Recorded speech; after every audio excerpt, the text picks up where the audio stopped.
Am I the a-hole for kicking my mother out for throwing away my son's baking things because she believes that baking is only for girls?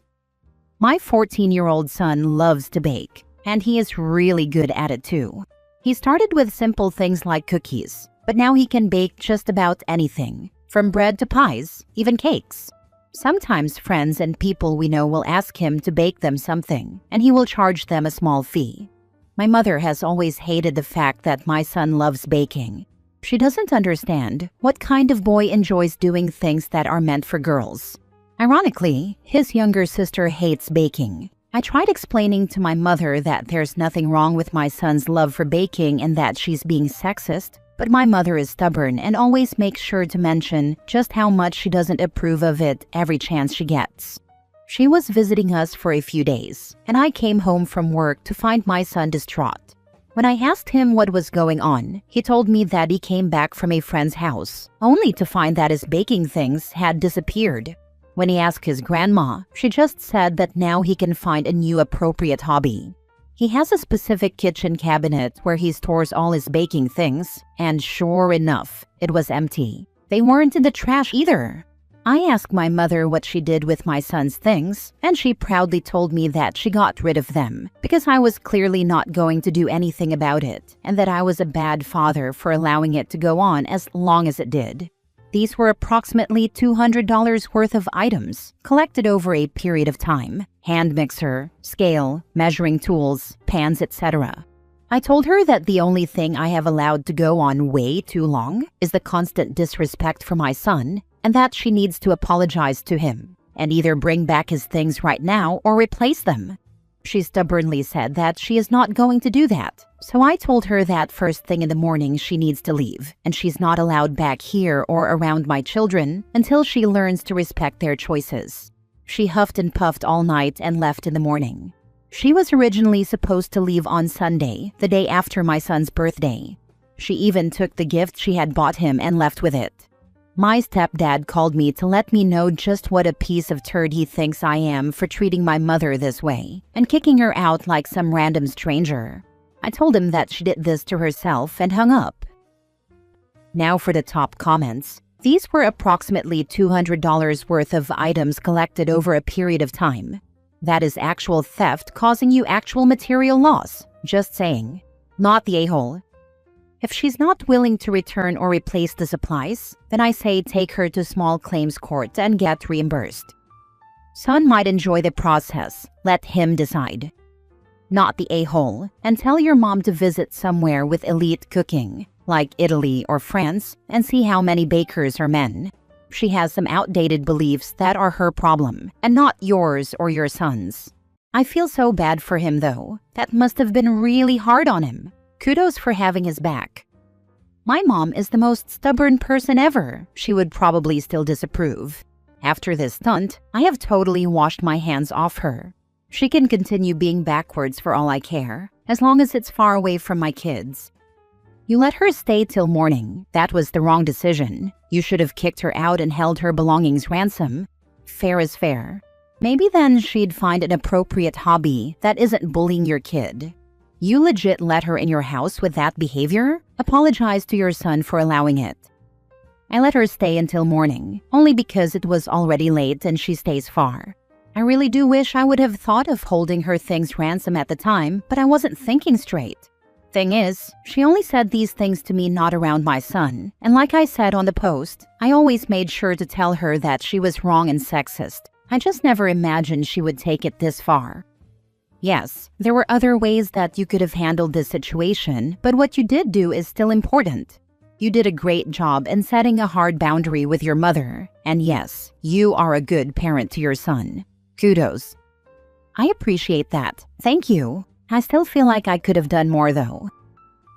Next story. Am I the a-hole for telling my soon-to-be ex-mother-in-law that she's the one who taught her son he could cheat and think he'd get away with it? About 3 weeks ago, I found out that my husband has been cheating on me. The day I found out, I packed bags for me and the kids and left. I did not confront him about the cheating. I just let him know that our marriage was over, but that I hoped to work with him on an amicable divorce and custody arrangements. Of course he did all the cliché begging, crying, swearing he would change, that it was a mistake, and it meant nothing, blah blah blah. I just said, "That's nice. Well, let me know where to send the divorce papers." He was shocked. He told me before that his dad cheated on his mom, but she was able to forgive him. He must have expected me to do the same. Since then, I have only communicated with him about the girls. He is running in circles trying to get me to react to anything else he says. I give him nothing.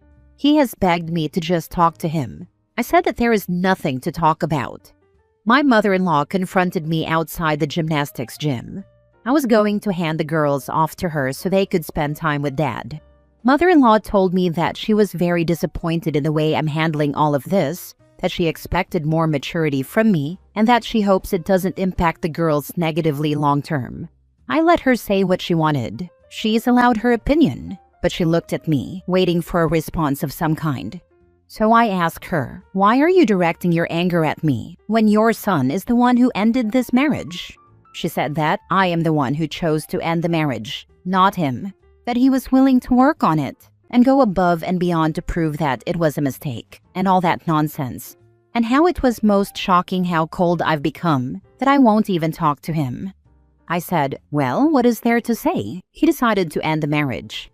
The time to go to marriage counseling was before he did what he did. There is nothing left to salvage. He made the decision, and now he lives with the consequences." She was getting herself all worked up and upset. "Oh, boo-hoo. Don't you feel bad for tearing apart this family? Don't you want your daughters to grow up in a stable home? How could you walk away after all this time?" She said she couldn't imagine breaking up her family over something like this. I said, "Well, maybe if you had, your son wouldn't think he can cheat without consequences. You're the one who taught him this." She got that big shocked look on her face and told me that I was being a needlessly cruel monster over all of this. And, oh boo freaking who, she's disappointed. I'm not keeping the girls from him. I'm being helpful with those arrangements, and I plan to be generous when it comes to splitting time. I have no interest in taking anything that wasn't mine when we entered into our marriage. But somehow, I'm the cruel monster? How? I said, "Well, maybe if you had, your son wouldn't think he can cheat without consequences. You are my heroine. Best to you and your kids." I would have added on, "You showed your son that he can cheat without consequences. However, I'm not raising my daughters to think this is acceptable for them to tolerate. Not the a-hole at all. Your soon-to-be ex sure is." Apparently, your soon-to-be ex-mother-in-law listened to someone who gave her that same damned speech when her husband was out fooling around. And she bought it. How dare you not buy it? How dare you have your self-respect, dignity, and integrity, while she has a son who is no better than his cheating father? Not the a-hole. And there is absolutely no way on earth that I would set the example for the daughters that they should allow anyone to walk all over them like that. Heck no. Before we even got married, I told my husband cheating was a deal breaker. No forgiveness, just divorce. He was on board because his dad cheated on his mom, not the a-hole. My ex-husband and I had the same conversation. His father also cheated on his mom, but they stayed together, and I thought he was on the same page as me. Found out after 9.5 years together and 4.5 years married that he was seeing another woman, told her he cheated on her with me, the wife, got her pregnant, and then lied about all of it still until after the divorce. She knew he was married, and their twins were born on my birthday, before we were officially divorced, and still tried saying he wasn't cheating. Oh, and forced our 8-year-old autistic son to partake in his wedding to her, 6 weeks after our divorce, when my son had never even met the woman before. Now my son has nothing to do with him at 14. Next story. Am I the a-hole for refusing to make my sister's autistic son leave my wedding, even though my fiancé's parents threatened to walk out? This happened a few weeks ago, and things are still tense. I, 28 female, recently got married to my now husband, 30 male. We planned a medium-sized wedding, about 80 guests, fairly traditional, nothing super fancy. My sister, 32 female, has a 9-year-old son, Jamie, who is on the spectrum.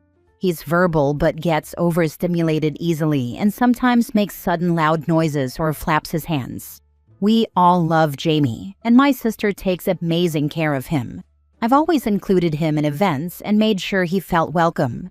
Fast forward to the wedding. Jamie was seated at the family table, and my sister had headphones, fidgets, a sensory kit, all that. During the ceremony, he made a couple of noises, nothing major, just excited squeals. It honestly didn't bother me. I barely noticed, but apparently my fiancé's parents were livid and called it disruptive. They pulled him aside afterward and asked him why a child like that was even invited to a formal event. They told him either Jamie had to leave before the reception or they would. My husband told me about it during cocktail hour. I was furious. I said, if they leave, they leave. I'm not kicking out my nephew because they can't handle a child being happy at a wedding. He backed me up, and Jamie stayed. They ended up walking out right before dinner. No speech, no toast, nothing. His dad called me a self-centered brat later and said I ruined their son's big day for a performative inclusion stunt. My sister cried when she found out. Jamie didn't fully understand, but he asked why some people don't like my happy sounds. Since then, there's been a rift. My in-laws think I disrespected them. Some of my own family members said I could have just asked my sister to bring Jamie to the ceremony, but not the reception, and compromised to keep the peace. But to me, that felt like telling my sister her son is a problem we need to hide. So, am I the a-hole for choosing my nephew over keeping the in-laws happy at my wedding? Why did anyone tell your sister? And why tell Jamie? Just let them leave and move on. They can go pout at home. Children are people too. Your in-laws were out of line telling you which people you could invite to your own wedding. This is what I don't understand and kind of throws me off. How did Jamie even know they left, let alone that they left because of him? And especially, how did he know enough to ask why people don't like his happy sounds? Was someone really an a-hole and told him all this? At his age, it would have been easy to not let him know. Sister was crying. Probably the easiest thing she could think to tell him was that. And to be fair, it's probably not the first time she's had that conversation with him. Not the a-hole. To hell with your ignorant, selfish in-laws. Performative inclusion stunt? They are ridiculous. Didn't they know about Jamie before the wedding? Had they ever met him? He sounds like a great kid, and sis is doing all the necessary things for him. The outlaws will just have to effing adjust. They sound hateful. The type of people who don't believe people with disabilities or other differences are welcome on this earth. They can only imagine inclusion is performative because they don't want to include others in their lives and want to erase all diversity from view. Their loss. Your nephew seems sweet. Kudos to your husband for breaking away from that aspect of his upbringing. Not the a-hole. As the mom of an additional needs child, thank you for loving your nephew. My sister got married a few years ago. It is her second marriage, so it was a small wedding. She had my daughter as her only bridesmaid. My nieces were both fine with it because their cousin got a chance to shine.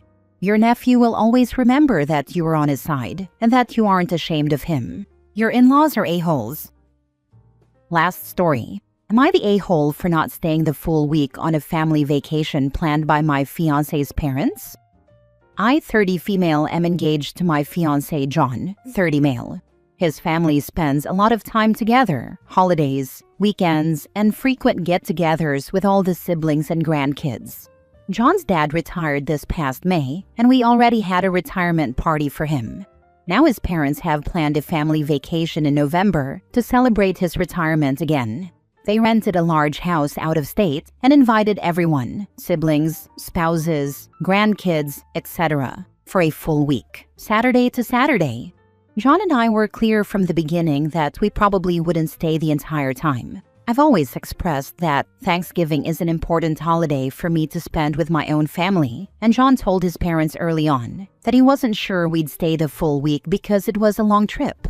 We decided we'd attend the trip from Saturday through Wednesday, then head home so we could spend Thanksgiving with my family. Since then, there's been some subtle pushback. His parents have said things like, "It's just one Thanksgiving," or asked if John could stay even if I left. They've also said this is the first time the whole family is doing a trip like this in years, and it might not happen again.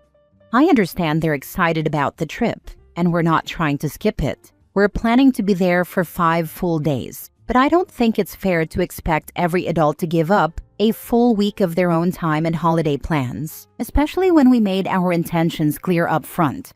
Am I the a-hole for not wanting to stay the full week, even if it's disappointing to his parents? Edit. Many people asked about the subtle pushback. It was subtle in that they are communicating with John. His mom blew up when they asked about booking flights, and he said, "Yep, our plan is to come Saturday to Wednesday to get back to OP's family for Thanksgiving, since it's important to her." She went off saying, "It's just one. She can't miss just one? And can't you just stay?" Then he left that conversation upset, and we got in an argument about holding the boundary because he is a peacekeeper and tends to people please. Then a couple of weeks later, they asked him to come for dinner, and both his mom and dad pressed more, saying, "It's just one. Can't you just stay?" And then they told him he needs to advocate for himself. He was great about all of this. He held the boundary and told them this is a we decision and that this is what we are comfortable with. He told them he doesn't want to be away from his fiancée on the holiday. Not the a-hole. They do not have exclusive rights over your spare time. You and your fiancé are adults and have every right to choose where to spend holidays.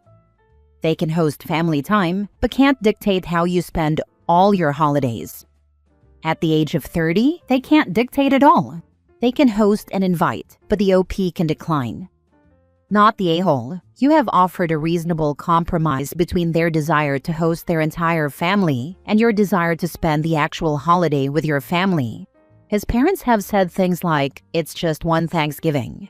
Just a heads up on this. Once you are married, you are probably going to have to figure out how to split holidays between your and your husband's families.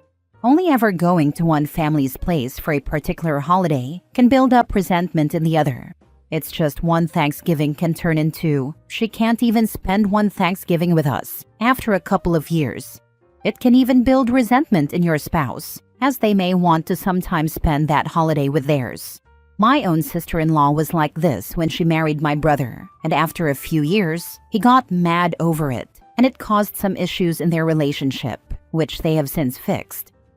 We talked it through and decided that since Thanksgiving is especially important to me, we'll spend Thanksgiving with my family every year. In return, because Christmas Eve is important to his mom, we've committed to spending Christmas Eve with his family every year. His mom has said she doesn't really care about Thanksgiving, so this feels like a fair and thoughtful compromise. His family usually does Thanksgiving as a daytime gathering centered around watching football, which doesn't really overlap with my family's dinner-focused celebration. But even though there's no direct conflict, I don't really want to split the day between two families or bounce around, especially since I help cook the meal with my mom. So we think it's reasonable to just choose one celebration. If it helps ease any tension, he's welcome to go to his family's gathering during the day. But I'd plan to stay home and spend that time cooking and preparing with my family. Given that we already spend most other holidays, Easter, 4th of July, Memorial Day, Labor Day, with his family, this setup feels balanced and fair. We'll continue to check in and make sure it stays that way.